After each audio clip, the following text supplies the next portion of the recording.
வாலிப தம்பிக்கும் தங்கச்சிக்கும் சொல்றேன், பரிசுத்தமா வாழ்றதற்கு மிக தேவையான ஒண்ணு என்ன அப்படின்னா, கர்த்தர் உனக்கு கொடுத்திருக்கிற நேரத்துல ரொம்ப பிஸியா நீ வாழ்ந்துரு. பிசாசுனுடைய மிகப்பெரிய பிளான், மிகப்பெரிய திட்டம் என்ன அப்படின்னா, 28 வயசு 30 வயசு வரைக்கும் ஏதோ ஒன்ன மட்டும் உன் கையில அப்படியே கொடுத்துட்டு உன்னை அதையே யோசிக்க பண்ணி, உன்னை அதையே சிந்திக்க பண்ணி, அதுதான் உன் வாழ்க்கைன்னு நினைச்சு உன்னை உட்கார வைக்கிறான் பாருங்க. அதுல தாங்க பிசாசு ஜெயிச்சிடறான். இங்க இருக்கிற நிறைய பேர் கூட அப்படிதான் இருக்கிறீங்க. நிறைய பேர் அப்படி மாறிட்டீங்க. நிறைய பேரை பிசாசு உட்கார வச்சுட்டான். ஏதோ ஒண்ண கொடுத்து ஒன்ன உட்கார வச்சுட்டான். ஒரு சாதாரணமான போனை கொடுத்து உன் லைஃபே அடிமைத்தனம் பண்ணி உன்னை உட்கார வச்சுட்டான் பாரு. நீ வாலிபத்துல எழும்புற ஆளு, நீ வாலிபத்துல பெரிய பெரிய காரியத்தை சாதிக்கிற ஆளு. நீ எங்க போனாலும் உட்கார மாட்ட. கல்யாண வீட்டுல உன அம்மா அப்பா உன்னை கூட்டிட்டு போனா கூட கிளம்பலாம் கிளம்பலாம் கிளம்பலாம் கிளம்பலாம் அப்படின்னு சொல்லுவேன்.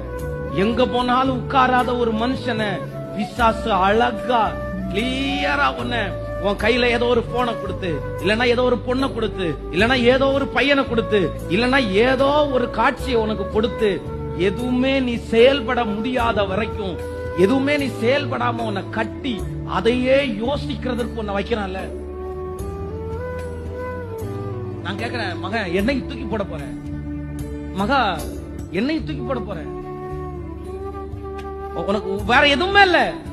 பிசாசு நீ சைன் ஆண்டவருக்காக பெரிய காரியத்தை செய்யக்கூடாது, நீ வாழ்க்கையில முன்னேறக்கூடாது அப்படின்னு நினைக்கிற பிசாசு நேரடியா இங்க நடிச்சது மாதிரி பூதம் மாதிரி வந்து பயப்படுத்துறதோ இல்லன்னா வேற எதுவுமே பண்ண மாட்டான்.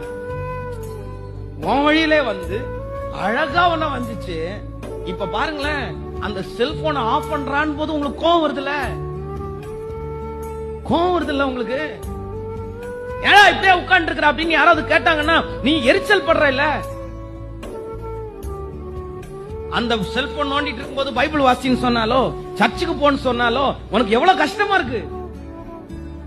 நீ கோவமே படாத ஆளு கோவப்படுற, நீ திட்டாத ஆளு திட்டுற, நீ சர்ச்சுக்கே போயிட்டு இருக்கிற ஆளு போகாம நீ தடையாடுகிற.